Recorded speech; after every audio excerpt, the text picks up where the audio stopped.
Hi friends, welcome to our channel time out Tamizhachi. இன்றைக்கி நம்ம கத்திரிக்காய் சட்னி எப்படி செய்கிறதுன்னு சொல்லி பார்க்கலாங்க. அதுக்கு நம்ம தோட்டத்தில் இருந்த கத்திரிக்காய் செடியில் கத்திரிக்காய் நிறைய இருந்ததுங்க. அந்த கத்திரிக்காயை கட் பண்ணி நம்ம இன்றைக்கி கத்திரிக்காய் சட்னி செய்ய போகிறோம்.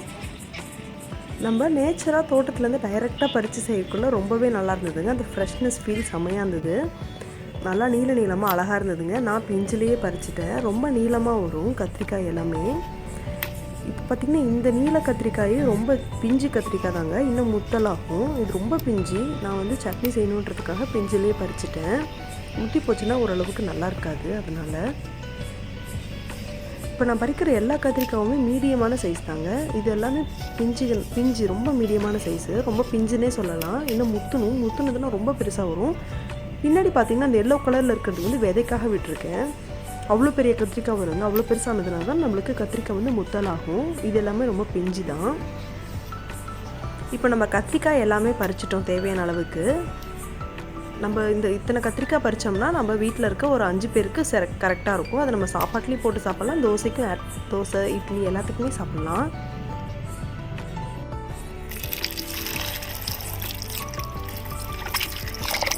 கத்திரிக்காயை நல்லா கழுவி எடுத்துக்கலாம்.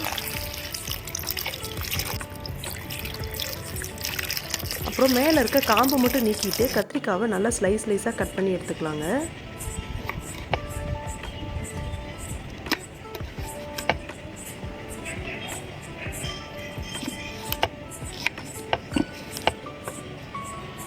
நம்ம எப்படி வேணாலும் கத்திரிக்காயை கட் பண்ணிக்கலாம். கத்திரிக்காயை கட் பண்ணிவிட்டு நம்ம தண்ணியில் போட்டு வச்சுக்கணும். ஏன்னா தண்ணியில் போடலன்னா கத்திரிக்காயோட கலர் மாறிடும்னு சொல்லுவாங்க. அதனால் நான் தண்ணியில் கத்திரிக்காயை கட் பண்ணி போட்டு வச்சுட்டேன். இப்போ பார்த்திங்கன்னா கத்திரிக்காய் பார்க்க எவ்வளோ பெருசு இருக்கும், ஆனால் ரொம்பவே பிஞ்சு. உள்ளே இன்னும் விதை கூட வரல, அவ்வளோ பிஞ்சு. இந்த கத்திரிக்காய் எவ்வளோ நீளமாக இருந்தது. நானே உள்ளே முத்திருக்குமோன்னு பார்த்தேன். உள்ளே ரொம்பவே பிஞ்சுங்க.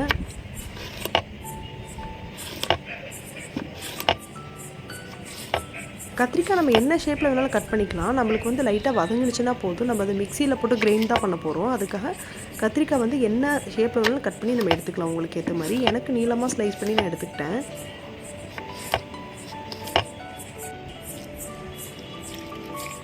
கத்திரிக்காய் சட்னிக்கு தேவையான பொருட்கள்: கருவேப்பிலை, கொத்தமல்லி இலை, காஷ்மீரி சில்லி, புளித்தண்ணி, சின்ன வெங்காயம், நம்ம கட் பண்ணி வச்சுருக்க கத்திரிக்காய், கடுகு, உளுத்தம்பருப்பு, வெந்தயம், சீரகம், கடலைப்பருப்பு, துவரம்பருப்பு, தனியா, பெருங்காயம், உப்பு, நல்லெண்ணெய். இன்றைக்கி நம்ம விறகடுப்பில் மண் சட்டி வச்சு செய்கிறோம். அந்த விறகடுப்பு ராக்கெட் ஸ்டவ்வு.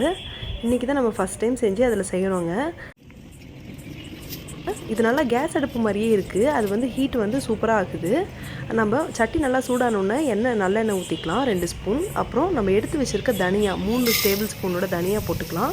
10 காஷ்மீரி மிளகாய் போட்டுக்கலாம். அது நல்லா வறுபட்ட உடனே அதை எடுத்து நம்ம காய வச்சுக்கலாம். அது நல்லா பவுடர் ஆக்கணும். அதுக்காக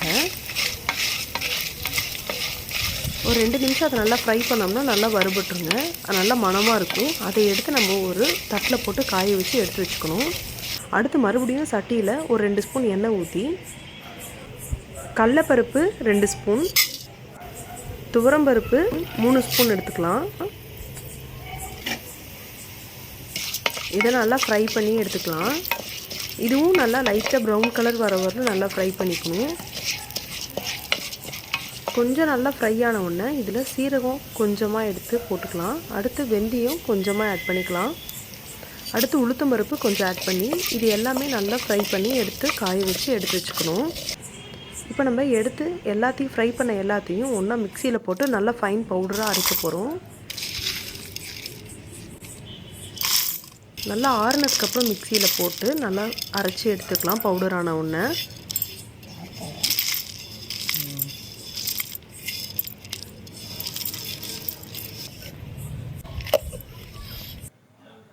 நல்லா இந்த அளவுக்கு பவுடராக இருக்கணும். ரொம்ப நைஸ் பவுடராக இருக்கக்கூடாது, கொஞ்சம் குறக்குறன்னு இருக்கணும். சட்டியில் எண்ணெய் ஊற்றி ஒரு 3 ஸ்பூன் எண்ணெய் ஊற்றி அதில் சின்ன வெங்காயம் நம்ம கட் பண்ணி வச்சுருக்கிறது எல்லாத்தையும் ஃபுல்லாகவே போட்டுக்கலாம். முழுசாக இருந்தால் பிரச்சனை இல்லை, ஏன்னா நம்ம மிக்சியில் அரைக்க போகிறோம். இப்போ அதனால் இந்த சின்ன வெங்காயம் நல்லா ஓரளவுக்கு வணங்கினோன்னே நம்ம கத்திரிக்காவை அதில் போட்டுடலாம். அந்த தண்ணியை நீக்கிட்டு கத்திரிக்காயை மட்டும் போடணும்.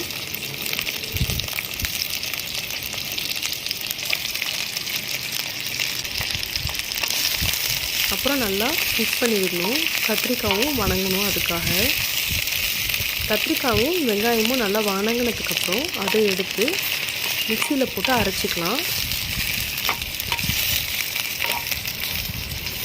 அது நல்லா பேஸ்ட் மாதிரி வரும். அந்த பேஸ்ட் வச்சு தான் நம்ம இன்றைக்கி சட்னி செய்கிறோம். நம்ம தேவையான பொருட்கள் எல்லாம் முன்னாடியே ரெடி பண்ணி வச்சுக்கிட்டோம்னா இது செய்கிறதுக்கு 5 நிமிஷம் தாங்க ஆகும். 5 நிமிஷத்தில் டக்குன்னு செஞ்சிடலாம். ஒரு ஈஸியான சட்னி தான். நம்ம ரெகுலராக செஞ்சோம்னா அது எந்த ஒரு விஷயம் நம்ம ரெகுலராக செஞ்சோம்னாலும் அது டக்குன்னு செஞ்சிடலாம். நம்ம ஃபர்ஸ்ட் டைம் செய்யும் போது அதுக்கு டைம் அதிகமாக எடுக்கிற மாதிரி இருக்கும். இப்போது கடாயில் ஆயில் ஊற்றி இப்போ ஒரு 6 ஸ்பூன் எண்ணெய் ஊற்றிக்கலாம். 6 ஸ்பூன் எண்ணெய் ஊற்றிட்டு அதில் கடுகு ஆட் பண்ணிக்கலாம். சீரகம் கொஞ்சமாக ஆட் பண்ணிக்கலாம் ஃப்ளேவருக்காக. உளுந்து கொஞ்சம் ஆட் பண்ணிக்கலாம். ஒரு 3 வரமிளகா குட்டி குட்டியாக கட் பண்ணி ஆட் பண்ணிக்கலாம். கருவேப்பிலை கொஞ்சமாக ஆட் பண்ணிக்கலாம்.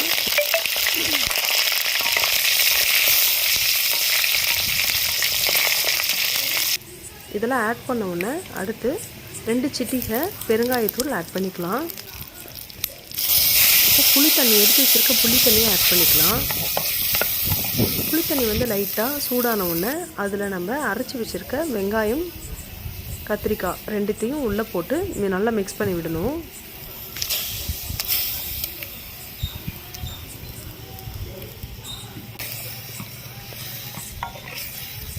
அந்த புளி தண்ணியோடு நல்லா மிக்ஸ் பண்ணி விட்டுறணும். அது ஓரளவுக்கு நல்லா சூடான உடனே நம்ம அரைச்சி வச்சுருக்க அந்த பவுடர் இதில் ஆட் பண்ணிக்கலாம். எல்லா பவுடருமே ஆட் பண்ணிக்கலாம். அந்த பவுடரெல்லாம் நல்லா இந்த சட்னியோட மிக்ஸ் ஆகிற மாதிரி நல்லா மிக்ஸ் பண்ணி விட்டுக்கணும். இப்போ நம்ம 1 டம்ளர் அளவுக்கு தண்ணி இதில் ஊற்றிக்கலாம். தண்ணி ஊற்றும் போது தான் கொஞ்சம் அந்த பேஸ்ட் கன்சிஸ்டன்ஸ் வந்து கொஞ்சம் லிக்விட் கன்சிஸ்டன்ஸ் ஆகும். அதுக்காக இப்போ நம்ம போட்டிருக்க அந்த பவுடரை வந்து நல்லா கொஞ்சம் வேகணும். எல்லாமே அந்த பருப்பு வகைகள் தான் போட்டிருக்கோம். அது நல்லா வேகணும். அதுக்காக தான் தண்ணி ஆட் பண்ணுறோம். நம்மளுக்கு தெரியும் தேவையான அளவுக்கு தண்ணி ஆட் பண்ணிக்கலாம். 1 டம்ளர் தண்ணினா கரெக்டாக 1 டம்ளர் கூட வேண்டாம். உங்களுக்கு எவ்வளோ அந்த லிக்விட் கன்சிஸ்டன்ஸ் வேணுமோ அந்தளவுக்கு நீங்கள் ஆட் பண்ணிக்கலாம். இப்போ நல்லா மூடி வச்சிடலாம். நல்லா கொதிக்கும். இப்போ இதை ஓப்பன் பண்ணோம்னா அந்த எண்ணெய் வந்து வெளியே பிரிஞ்சிருக்கும். அந்த டைமில் நம்ம இந்த அடுப்புலேருந்து இறக்கிடலாம். கடைசியாக கொத்தமல்லி இலையை மேலே தூவி இறக்கிடலாம். அவ்வளோதான், நம்மளோட கத்திரிக்காய் சட்னி ரெடி ஆயிடுச்சுங்க. இது ஒரு 5 மினிட்ஸில் செய்யக்கூடிய ஒரு கத்திரிக்காய் சட்னி தான். ஈஸியாக செஞ்சிடலாம். டேஸ்ட் வந்து பார்த்திங்கன்னா கொள்ளு சட்னி அந்த மாதிரி இருக்கும் லைட்டாக டேஸ்ட்டு. இந்த மாதிரி சர்விங் பவுலில் போட்டு நீங்கள் சர்வ் பண்ணிடலாம். நம்மளோட சேனல் யாராவது புதுசாக பார்க்குறீங்கன்னா மறக்காமல் சப்ஸ்கிரைப் பண்ணிக்கோங்க. தேங்க்ஸ் ஃபார் வாட்சிங். Bye bye.